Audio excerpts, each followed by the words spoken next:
નારાયણ વિદ્યા વિહાર શાળાના પૂર્વ પ્રાથમિક વિભાગના બાળકો માટે જંગલ કેરા પ્રાણીઓ હરીફાઈનું આયોજન કરવામાં આવ્યું હતું।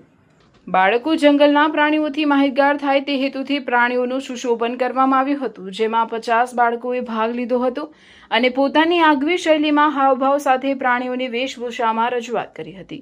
તેમાં નિર્ણાયક તરીકે મીતાબેન ધર્મેશભાઈ ભટ્ટે ઉપસ્થિત રહી બાળકોને પ્રોત્સાહિત કરી પોતાનો નિર્ણય જાહેર કર્યો હતો।